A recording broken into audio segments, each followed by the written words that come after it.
Also, interestingly enough, a lot of people who were relying on that H-1B visa to get to the US suddenly see Germany as an alternative because they have now providing you with blue card, akin to the green card that is there. Correct. And a lot of Indian engineering professionals think that there is another opportunity. Also, healthcare workers in certain states have started, giving preference to German as a language to be learned. A lot of them have started enrolling in courses for Germany. Right. So it's an opportunity for people as such as well. Yes. So, well, Germany has rolled out the red carpet for workers from India, and it doesn't just include the skilled workers, which is whether it's the medical profession or the IT profession, but also workers who are, let's say, great electricians, plumbers, and foremen, because there's a dearth of, Germany has a huge shortage of workers, estimated about 500,000 workers every year. So, but the only constraint from the worker point of view is that their fluency in Germany, in German language. So that's very important. So before people can go into Germany and start working there, there's some amount of German knowledge which they need, especially if you're going to interact with patients or if you're going to interact with customers, if you other workers in Germany, you will need to have knowledge of German. So that is something which is slowing down the process. Otherwise, you would have seen a bigger rush going into Germany. But I guess this momentum is going to build up. More and more workers will look at Germany. Students are already considering Germany as an option, especially at the master's level. Indian students comprise the largest single foreign cohort in German universities. 60,000 Indian students are there, and that's growing. So this deepening of the people-to-people mobility, that's going to happen in a big way going ahead. Also, interestingly enough, the other big aspect of it has been defense. Now, we are starting with our Project 75I with diesel-electric submarines, and the German submarine seems to be the ones that's probably reaching the final stages. We did buy some of those HEW submarines earlier as well, and our Navy has an experience with it. Now, they're going for the higher versions of it with an AIP system in it. So, defense collaboration has never been in the forefront because every time it's spoken about, electronics, high industrial precision instruments like that. But this is somewhere there, out there. And probably a lot of countries are looking at India as a manufacturing hub for their weapons. Israel is thinking about having its industries there. US has a plan to make India, some of those components manufactured here. Germany also could, in fact, see that kind of a progress when it comes to defense partnership. Right. Or is it going to be restricted with a lot of other issues that are already there in the control? Definitely there are other issues, specifically around transfer of technology, because if you look at India's defense procurement history, we've largely been sourcing from Russia for a simple reason that compared to other Western nations and in countries with strong defense industrial complex, Russia has been very open about transferring technology, giving India access to higher end technology and equipment. In the case of Germany, of course, there's a deal that's likely to be signed with ThyssenKrupp for submarine worth about some $8 billion. Already, Germany has been supplying arms to India. That has started off late. So there is a certain deepening, but I think India will necessarily want local manufacturing to happen, for transfer of technology to happen as a precondition to a deeper engagement. So even with France, for example, the Scorpion, submarines that we are, looking at with France, again, the condition is the same, that eventually the manufacture and the transfer technology has to happen to India. How comfortable are these countries parting with their technology will remain a roadblock, will remain a consideration in terms of how deep this engagement goes between India and these European countries in terms of defense. But there is no doubt that these countries want to strengthen their defense cooperation and collaboration with India. And as we can see, a deal may be announced, at least some sort of a direction will be announced during Chancellor Merz's visit today and tomorrow. Well, interesting enough, now the kite flying festivities are taking place, especially with regard to his visit, and he's been in fact invited on the board. Most of the world leaders have been coming at Sabarmati. And I think the first person was the Chinese premier himself, who was the president was there. He was given a grand welcome at Sabarmati, and so did we see with other world leaders as well. And there, the Prime Minister Modi, in fact, with the German Chancellor, a warm welcome being accorded to him at Sabarmati, and a display of the cultural part of Gujarat also in plays. And of course, I'm sure the Prime Minister would be looking at a lot of investments from German companies. There is a huge business delegation that is also with him. So interestingly enough, it is a big red welcome carpet that's been put out for the German Chancellor there. And of course, earlier he was at Sabarmati, and those visuals coming in as well. You were in fact speaking about the defense part of it, and you were saying it's going to be problematic. But again, Europe as such is realigning, rethinking in the sense after the Ukraine war, as the Ukraine war is still happening. France and Germany probably is looking at being independent from the NATO, or Europe having an own direction in itself in world affairs, not to be the junior partner when US takes the decision. So I think if you look at around the world, I think the buzzword now is sovereign autonomy, right? While every country's, especially in EU, is in the EU framework, there's a European Council which decides the strategy, the political strategy for entire European Union. There's a European Commission that executes it. But beyond that, countries also looking at strategic engagements one-on-one with certain country, especially with a country like India.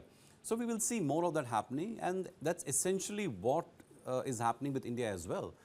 If you look at India's own engagement, while we are now we are aggressively pursuing a strategic deal with Germany across a range of industries and sectors, we are also deepening our ties with Russia. Now, that has been a sore point for EU because, they feel that Russia is a threat to them, but with NATO itself in some sense unraveling and US stepping back from its role as the security guarantor in that region. So all these countries are having to rethink, and that's why I said Chancellor Merz's visit in some sense is a reset in Germany's own political and geopolitical equation in terms of its approach to global economy. China's manufacturing is threatening Germany's own industry, whether it's EV or any other sector. Germany gave them the technology, it gave them the expertise, and now China has come back and become a better and a cheaper manufacturer of most of these products. So Germany does need to, as the German Chancellor says, it needs to de-risk without decoupling. So that, I think, is the most important slogan: sovereign autonomy, de-risk without decoupling. So how do you navigate? It's a delicate balance, I would say, but every country is trying to strike it. And what we are seeing is basically that in action today. When we look at manufacturing powers like Germany, I mean, how much do they see a potential with India? Is it going to be an India versus China kind of an understanding that they're looking at? I don't think it's a versus yet. Like I said, it's about de-risking, about, if you look at the German and China trade, it's 236, almost $250 billion every year, compared to India's 34-35 billion, the bilateral trade that we have. So there is no way that Germany can overnight move away from China. But I think the German Chancellor is very clear that they need to de-risk in the interest of German economy and interest of German consumers. They need to have other global sources of supply. They have to diversify their supply chain, also their markets, especially, for example, rare earths. So one of the things which Germany learned and rest of the world learned when COVID happened is that how susceptible supply chains are to disruptions, and how, depending on just one country, can be very risky for any country in terms of its own manufacturing, health, and its own economy. Interestingly enough, another issue that has come up is like, why is it that even now, European nations like Germany are looking at far more populous nations like India or China to move their manufacturing base? Is it that that they do not have the kind of population that they require to sustain their large economy and their welfare state? Is that the reason why they're looking for outside populations to carry on with their industry? So the challenge for a country like Germany is its aging population and the shortage of workers. And when you have a shortage, obviously it adds to your cost. So if you have to compete in a global market, you need to be able to keep your costs low. You can't do that if you continue employing and making in Germany. While you can make the technology in Germany, the manufacturing doesn't necessarily need to be in Germany.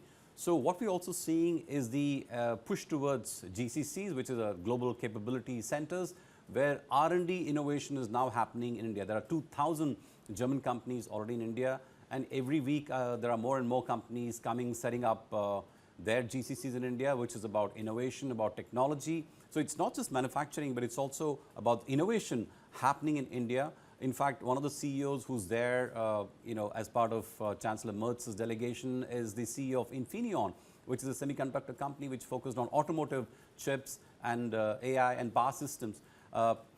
And then you have Siemens. All these companies are investing heavily in GCCs in India. They already have. Infineon doesn't have a manufacturing presence yet, but who's to say that going forward they may want to set up some sort of manufacturing. But Siemens already has manufacturing and it's expanding its manufacturing facilities in India. So it's for reasons of competitiveness that Germany has to look at a manufacturing base like India and de-risk its reliance on China.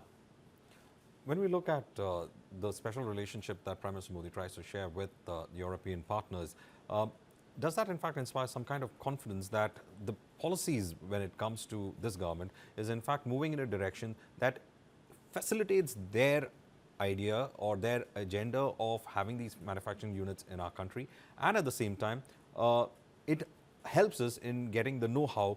As you said, these centers are more, the R&D happens over there and then you can transfer that R&D. But again, there, compared to China, the leakage of that R&D is something restricted in India with Indian laws. Is that what is the positive driving factor? Definitely, that's one factor. In fact, the theft of IP is a big concern, whether you're an American company or you're a German company when it comes to China. In India, you're allowed to come set up your own subsidiary so the technology stays within your company. You're not necessarily sharing it with any Indian partner. And our judicial system, our IP regime is much stronger. And it's aligned to protect the interests of the IP owner. That's definitely a case. And then India's own emphasis on making manufacturing, make for the world, make in India, make for the world. And there are PLI schemes which are available for manufacturers. Everyone's benefiting from it. So there is definitely an emphasis from the Modi government on make in India and creating India as a manufacturing base, apart from being, let's say, the back office of the world. When we talk about German and German language, I think that is one part of it, because we being in the Anglosphere world in a technical sense that it's mostly about English education. How much of other languages need to be driven into the system? Because we're looking at interacting with other manufacturers like Japanese. They have somehow tried to be in our ecosystem. But isn't it time that we moved beyond English in our way of understanding world manufacturing, world languages? Because that a lot of people in India, especially in Bangalore, they have in fact switched on to German translations, and in fact is seen as a opportunity, as a career opportunity as well. But is it time that we introduce foreign languages, probably viable enough that it goes into our system so that we understand, as we say, manufacture for the world? Well, I guess absolutely there's, I don't see any harm in school curriculum, for example, introducing foreign languages. Some of the private schools and international schools already offer that, but I don't know if government schools are offering that actively enough. But wherever families want, they teach their kids and they encourage them to learn another language. But from your point of view, what you're really saying is that we need to broad base our own supply of talent to different parts of the world. Well, it depends both on the opportunity and the need. While Japan is known for its high precision engineering and just about everything, whether it's just packaging of gifts, Japanese perfection is legendary. But it also depends on the cultural openness, whether a country is open to having a lot of foreign workers, and whether the foreign workers, more importantly, perceive those nations as welcoming. How do they rate their own chances of adapting in those countries? Which is why I think, no matter what, US will remain a very, very attractive country for India's talented workers, Canada to some extent, and also Australia. So these are the English-speaking nations will continue to have an edge. But yes, there is a case for us Indian workers to look at other nations and learn other languages so that your skills, your talent is fungible in many more markets than just a few.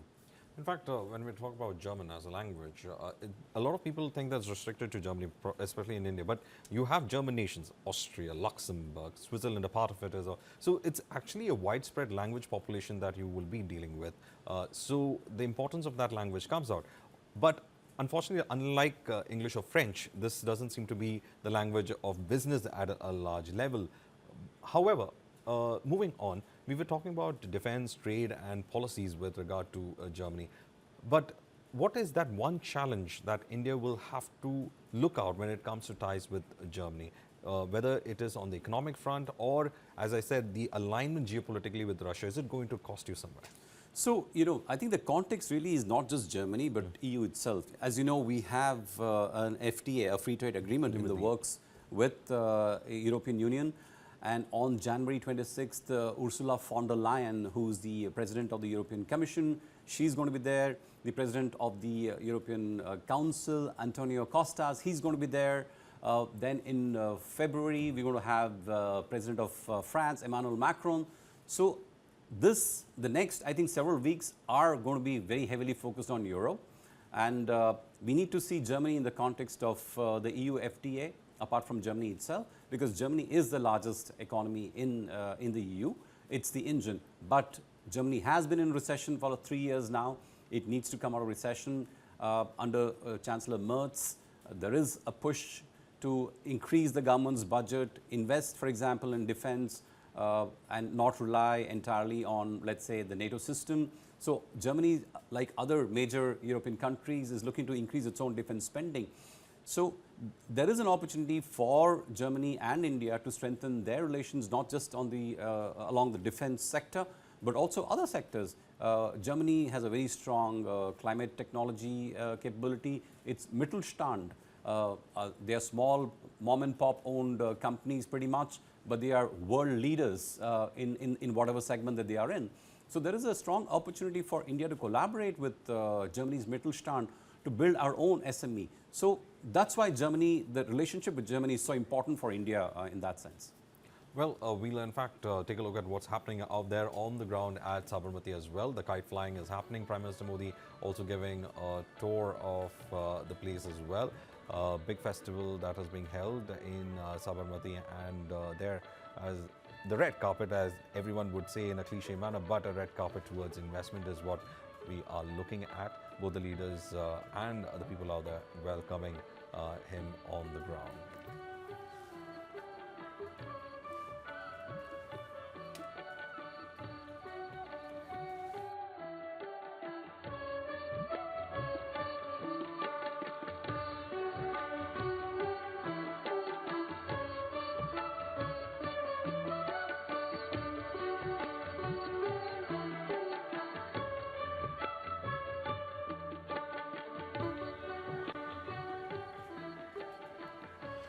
Well, we'll be getting you more as things happen in Sabarmati, but stay with us as we go into a short break.